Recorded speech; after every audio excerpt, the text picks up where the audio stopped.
तीनों ने भजन किया। एकनाथ जी महाराज, तुकाराम जी और नरसिंह मेहता। ये कथाएं उनके लिए हैं जो ये बहाना मारते हैं कि हमारे यहाँ वातावरण नहीं है, हमारे यहाँ माहौल नहीं है, हम कैसे भजन करें महाराज, बड़ी जिम्मेदारियां हैं। भजन नहीं करने के अनेकों बहाने हो सकते हैं। एकनाथ जी महाराज की पत्नी अनुकूल थी। ये बात बिल्कुल ठीक है कि जब व्यक्ति भजन के मार्ग पर जाता है तो उसका दुश्मन कोई और नहीं बनता, सबसे पहले उसी के घर वाले बनते हैं। ये बिल्कुल सच है बात। कोई नहीं बोलेगा तो देवी जी खड़े होकर टंटनाती रहेंगी, दिन भर माला घुमाते रहते हो, कमा के कौन लाएगा, इतना बड़ा परिवार है, इसका संचालन कैसे होगा। एकनाथ जी की पत्नी अनुकूल थी। किसी शिष्य ने आकर के कहा कि महाराज आप गृहस्थ में रह के भजन कैसे करते हैं। तो एकनाथ जी ने कहा कि जरा बैठो, देखो तुमको बताते हैं। अपनी पत्नी को आवाज लगाई, देवी सुई में धागा डालना है, जरा दीपक लेकर के तो आओ। सूर्य नारायण अपने दिव्य प्रकाश में एक पराकाष्ठा पर थे। पूरे दिन में ठीक 1 बजे उन्होंने सुई में धागा डालने के लिए दीपक मंगाया। पत्नी ने किंतु परंतु नहीं की, दीपक लेकर के आई, उन्होंने धागा डाला। अच्छा देवी बहुत धन्यवाद, ले जाओ। लेकिन समझे कुछ, पत्नी अनुकूल है, व्यवहार ठाकुर जी की कृपा से अनुकूल है, वातावरण ठीक है, भजन हो रहा है। तुकाराम जी की पत्नी एकदम विपरीत। तुकाराम के माथे पे तिलक देखते ही वो गालियां देना चालू कर देती महाराज। तुकाराम जी की मंडली बन के बैठी थी और रकुबाई उनका नाम था। रकुबाई जल भरने के लिए जाने लगी तो दो जसंतों की मंडली को देखा, सो रकुबाई ने एकदम दहाड़ना चालू किया। शर्म नहीं आती, खुद तो निठल्ले होई और इतने सारे निठल्लों को और पकड़ के बैठा लिया। और देखो मैं अभी आराम से समझा के जा रही हूं, जब वापस आऊं तो एक नहीं मिलना चाहिए यहां पे। चली गई। अब महात्माओं की मौज में और बंदर की फौज में ज्यादा अंतर नहीं होता। महात्मा का जो सत्संग चल पड़ा सो चल पड़ा। लक्कूबाई वापस आई और वो मंडली वहीं की वहीं बैठी पाई। अब महाराज लक्कूबाई ने चीखना प्रारंभ किया। शर्म नहीं आती, बेशर्मी की भी पराकाष्ठा होती है। हम कितना डांट के गए फिर भी नहीं मानी और उसका क्रोध इतना बढ़ गया तो जो मटका था पानी का उन्होंने उठाया और तुकाराम की घोपड़ी पे ही मार दिया। तुकाराम ताली बजा करके हंसने लगे। रकुबाई बोली क्या हुआ। तुकाराम बोले देवी गजब कर दिया, अभी तक तो हमने सुना था जो गरजते हैं वो बरसते नहीं है, तुम तो गरजती भी हो बरसती भी हो। अरे महाराज तो तुम भजन भजन में ज्यादा ठीक नहीं, कुछ कमा धमा के भी लाया करो। क्या करें देवी, कोई काम नहीं मिलता, क्या करें। तो उन्होंने कहा, उन्होंने गन्ने का गट्ठा ला करके दे दिया, कहा इसको बेच करके आओ। अब तुकाराम वो गन्ने का गट्ठा लेकर के गए। मार्ग में छोटे छोटे बच्चे मिल गए, बाबा गन्ना बाबा गन्ना। सो तुकाराम जी ने कहा सबई भूमि गोपाल की, सब ठाकुर जी के ही तो है। उन्होंने एक एक गन्ना बांट दिया सबको, एक बचा सो लेके वापस आ गए। रक्कू भाई बड़ी खुश हुई, बड़ा अच्छा सेल्समैन है, 1 मिनट में निपटाया। तो महाराज पूरे गन्ने, कहा देवी एक नहीं बचा, एक तो बड़ी मुश्किल से बचा के लाए। अच्छा, कहा कितने पैसे मिले। तुकाराम जी बोले काय के पैसा। आपने कहा गन्ना दे आओ, हम दे आए। अब तो इतनी क्रोधित हो गई कि महाराज वो एक जो गन्ना बचा था उसको तुकाराम के हाथ से लेकर के और तुकाराम की पीठ में ही मार दिया। गन्ने के 2 टुकड़े हो गए। तुकाराम जी दोनों टुकड़ों को देख के उछल के नाचने लगे। बाहरे विठ्ठलनाथ तेरी बड़ी दया है, तेरी बड़ी कृपा है। तो रकुबाई बोली अब क्या हुआ। तुकाराम जी बोले देवी हम ये सोच रहे थे, हम 2 प्राणी हैं, गन्ना एक है, कैसे बात बनेगी। अब तुमने ही फैसला कर दिया, 2 हिस्से हो गए, आधा तुम चूसो आधा हम खाते हैं। आनंद से भजन हो रहा है। नरसिंह मेहता, नरसिंह मेहता की धर्मपत्नी का देहांत हो गया तो वहां पर कोई झंझट ही नहीं था। नरसिंह मेहता कोई साधारण व्यक्ति नहीं थे महाराज। बड़े गांव के उस समय के रईस व्यक्ति हुआ करते थे। भाइयों ने उनके साथ में छल कपट कर लिया। नरसिंह मेहता घर छोड़ करके गांव के बाहर एक गोपाल जी का मंदिर था, उसमें जाकर के रहने लगे। नरसिंह मेहता की बिटिया की विवाह हो गया, पत्नी का देहांत हो गया, और एक नवयुवक पुत्र था, सर्पदंश से उसकी भी मृत्यु हो गई। नरसिंह मेहता की बिटिया का विवाह का समय आया। ये चर्चित प्रसंग है। तो बिटिया की सास ने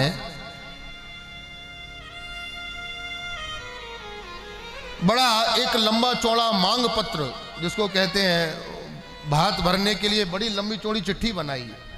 इतने 1000 जोड़ी वस्त्र चाहिए, इतने 1000 जोड़ी स्वर्ण आभूषण चाहिए, ऐसा चाहिए, वैसा चाहिए। और सास तो कटाक्ष में लिख रही थी। आहा,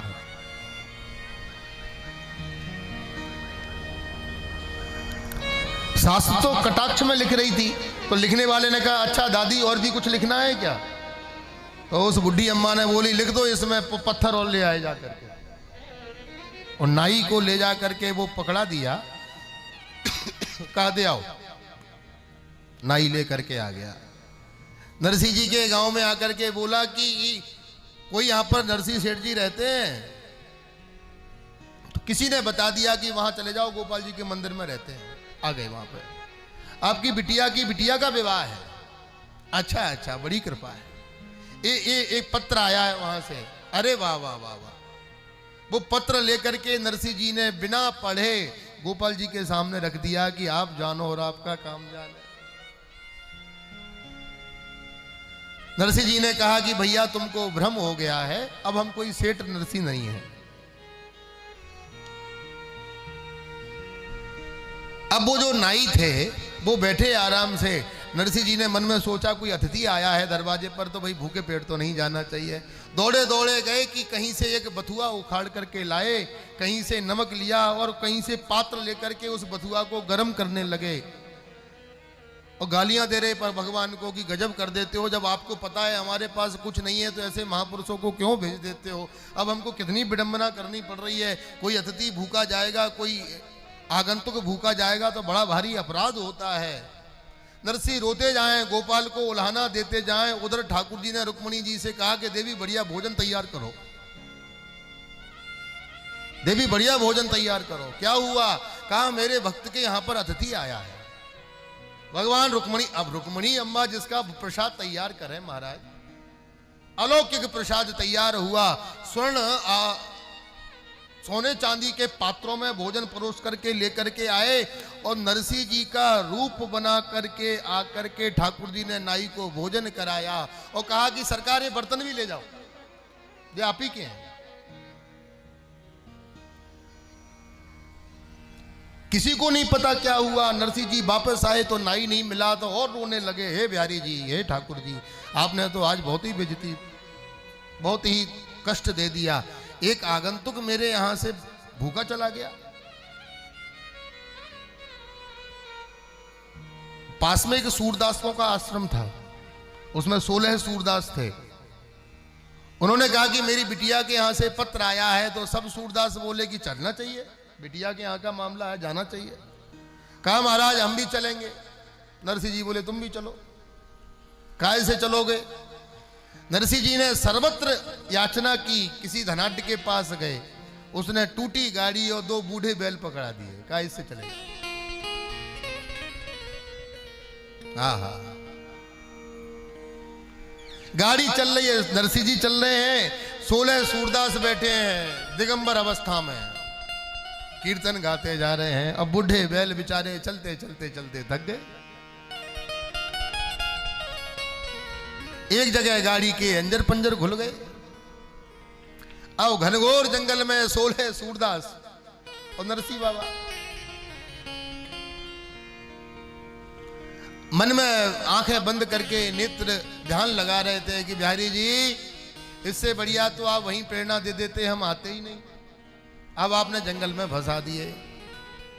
शास्त्रकार कहते हैं कि भगवान एक सुंदर नवयुवक रूप में लकड़ी का काम करने वाले जो बाहरी होते हैं, भगवान उसका रूप बना करके आ गए। अरे कोई हमको ले चलेगा, कोई हमको ले चलेगा, और चलते चलते नरसिंह जी की गाड़ी के पास आ गए, खाटी का रूप बना करके। हमको ले चलोगे? नरसिंह जी बोले भैया हम तो खुद ही दूसरे की आस में बैठे हैं, जो बेचारे सोले सूरदास हमारे साथ बैठे हैं, गाड़ी हमारी खराब है, कैसे चलोगे? भगवान नरसिंह जी से प्रार्थना कर रहे हैं, सुनो भैया हमें अपने साथ ले चलो। गाड़ी वाले हमें बिठा ले, गाड़ी वाले हमें बिठा ले, हमें जरूरी काम भगत में हार गया। नरसिंह जी कहते हैं टूटी गाड़ी है। अरे तो आपने पहले क्यों नहीं बताई? हमारा तो काम ही यही है। नरसिंह जी कहने लगे गाड़ी मेरी पुरानी है, गाड़ी तेरी ठीक करूंगा, ये मैंने मन ठानी है, मन ठानी है। खाटी मेरी जात भगत जी, और कृष्णा मेरा नाम, भगत में हार गया। मेरा नाम कृष्णा है, मेरी जाति खाटी है।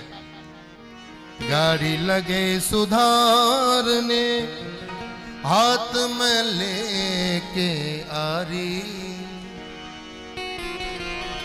नरसिंह भगत की टूटी गाड़ी प्रभु ने सुधारी, प्रभु ने सुधारी। नरसिंह कहे भाई तेरे को चाहिए तो नहीं?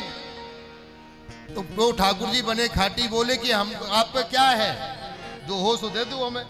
बोले मेरे पास क्या रखा? नरसिंह कहे भाई भजन सुना दूं, पल्ले न मेरे दाम, भगत में हार गया। तुम कहो तो तुमको भजन सुना सकता हूं और कुछ नहीं है। भगवान ने गाड़ी ठीक करी, भगवान उस गाड़ी को चलाने लगे। अरे आप भैया भरोसा तो करिए, जिसकी गाड़ी द्वारका नाथ चला रहा हो उसकी गाड़ी कहां रुक सकती है? मार्ग में ठाकुर जी उतर गए, कहा भगत जी वो तुम्हारा गांव आ गया जहां तुम्हें जाना है। उसकी सास को पता लगा नरसिंह आया है, महाराज कहा पटक दो उधर गौशाला में कहीं।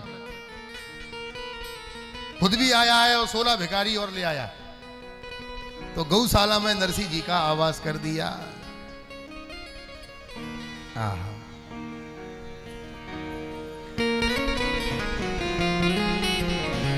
नरसिंह जी की बिटिया ने अपने पति को बुलाया, देखो आप एक बात बताएं, इससे बड़ा कारुणिक कोई शब्द नहीं हो सकता।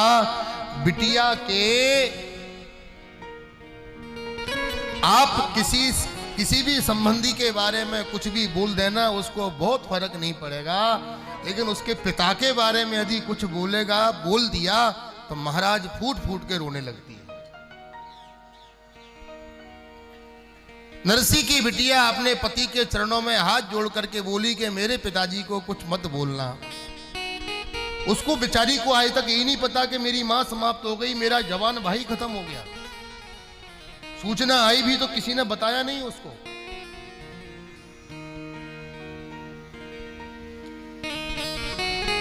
अपने पति को बार बार हाथ जोड़ के कहती है कि मेरे पिताजी को कुछ मत बोलना। आप कहो तो मैं जीवन भर आपके घर का झाड़ू पोंछा करके दासी बन के जीवन यापन कर लूंगी, लेकिन मेरे पिताजी को कभी कुछ मत बोलना। मायका कभी मां से नहीं होता, मायका हमेशा बाप से होता है। बोलो राधे राधे। जब तक बिटिया का पिता रहता है तब तक उसकी छाती फूली हुई रहती है, उसके अंदर दबंगी रहती है। माँ के छत्र में माँ तो बेचारी बंधन में रहती है, कभी पति का बंधन था, फिर पुत्रों का बंधन हो जाएगा।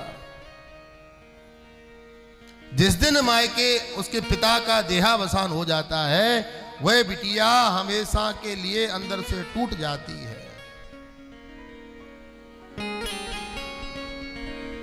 नरसिंह जी की बिटिया ने आकर के कहा कि पिताजी आप बिल्कुल चिंता मत करना, इन लोगों ने आपके लिए क्या भेजा है, आप बिल्कुल चिंता नहीं करना। अरे आप आ गए, यही बहुत बड़ी बात है मेरे लिए। आप तो अपना आशीर्वाद दीजिए, हमारा जीवन वैसे ही बहुत आनंद में है।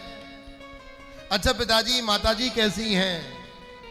नरसिंह जी ने सोचा कि विवाह का समय है, इसको क्यों बताएं कुछ भी। बोले नहीं बेटा सब ठीक है। अच्छा भैया कैसा है? आज तक नहीं पता इसको कि भैया नहीं है, अब तो बड़ा हो गया होगा। अरे क्या नाम है? तो नरसिंह जी ने बातों को बदलने के लिए बोला कि बेटा तेरे भैया का नाम है कृष्णा, कृष्ण तेरा भाई है, और उसने बोला है तो वो आएगा, तू चिंता मत कर। जितनी भी सामग्री तेरे ससुराल वालों ने बोली थी, मैंने कृष्णा को बोला है कि बिटिया की बात खराब नहीं हो जाए, लेके जरूर आना, और वो आएगा। फूट फूट करके रो रो करके नरसिंह जी की बिटिया चली गई महाराज। दूसरा दिन सुबह हो गया, नरसिंह जी को कोई पता ठिकाना नहीं, भात भरने का समय निश्चित हो गया। दुहाई लग गई पूरे गांव में, सब लोग एकत्रित होने लगे। नरसिंह कोने में बैठे हैं गौशाला में।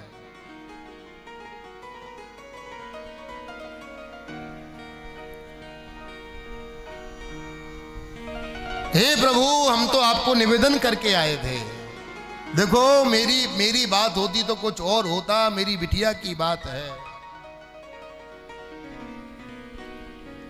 पहले तो तुम आते जाते, अब क्यों ममता तोड़ी। उल्हाना दे रहे हैं। आना है तो आजा सावरे, इधर भी लज्जा छोड़ी। कहे नरसिंह कर जोरी, लज्जा जाय रही है मोरी। कर विनती कर जोरी, कर नरसिंह कर जोरी। लज्जा जाय रही है मोरी, लज्जा जाय रही है मोरी। सबरी के बेर सुदामा के तंडुल, खा गयो भर भर झोरी।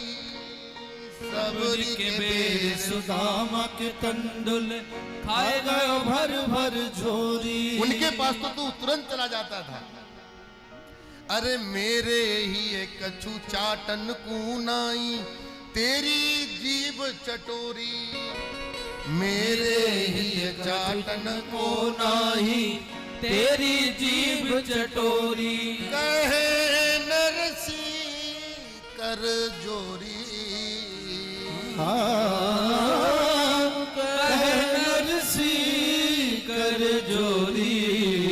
लज्जा जाए रही है मोरी। हे बिहारी जी, हे ठाकुर जी, मेरी बिटिया का विवाह का सवाल है,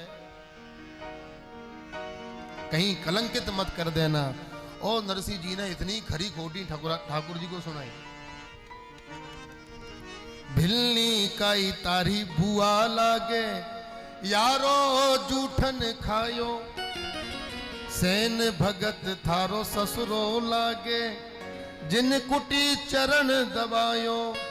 कबीरा काई थारो पापो लागे, यारो बैल चरायो। कर्मा काई थारी काकी लागे, या को खींचड़ो खायो। कहे नरसिंह कर जोरी, कहे नरसी कर जोरी लजा जाए रही है मोरी लज्जा जाए रही है मोरी। ऐसा सुनाया और सुनाते सुनाते भाई भक्त का एक ही बल होता है, रुदन करने लगे। रोते रोते नरसिंह जी आ गए महाराज। दूर जहां पर तिलपाल पड़ी रहती है वहां नरसिंह जी को बैठा दिया। भगवान ने रुक्मणी जी से कहा, देवी कुबेर की संपदा में, राजकोष में जितनी भी संपदा हो सब इकट्ठी करो। क्या करना है? अरे मेरे भक्त की बिटिया की बेटिया का भात भरना है। और वो अकेला नहीं है, 16 सूरदास हैं। देवी रोते रोते प्राणों का दहन कर देंगे।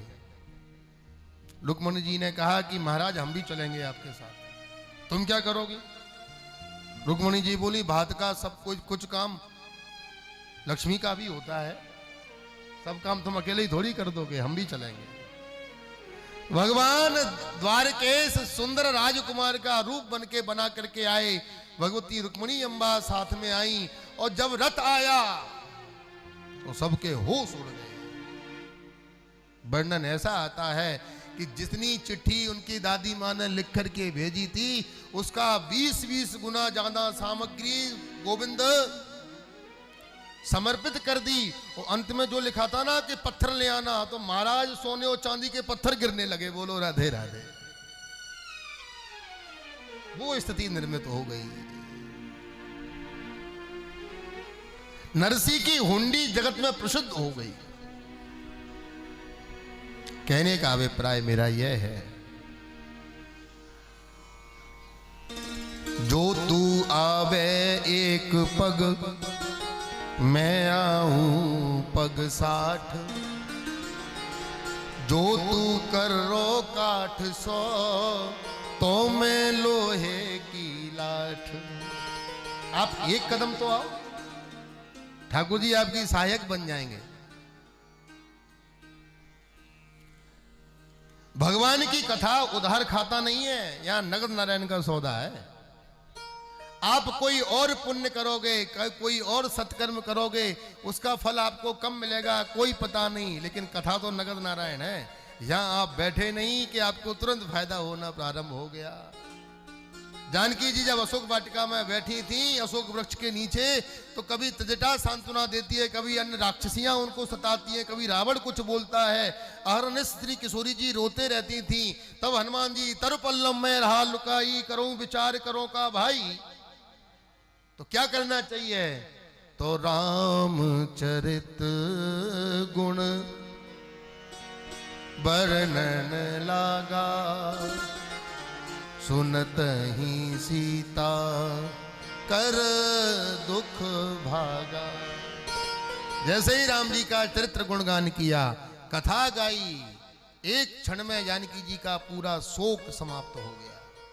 तो ये भगवान की कथा की महिमा है। अच्छा ऐसे बताओ, आप लोग जितनी देर तक यहाँ बैठते हो, 2, 3, 4, 5 घंटे जितना भी आप लोग यहाँ बैठते हो, कम से कम उतनी देर तक आप अपने घर गृहस्थी की झंझटों से दूर रहते हो कि नहीं रहते? अब यहां बैठने के बाद भी दुकान मकान का हिसाब लगाओगे तो आपसे बड़ा अभागा कोई नहीं है। बोलो राधे राधे। भगवान की कथा को जिसने अपने हृदय में आत्मसात कर लिया, उसको जीवन में किसी प्रकार की वशीकरण की आवश्यकता नहीं है। संसार का सबसे बड़ा वशीकरण उसको प्राप्त हो जाता है। इससे क्या बस में होता है? इससे बांके बिहारी आपके बस में हो जाते हैं महाराज। एक कथा का चमत्कार।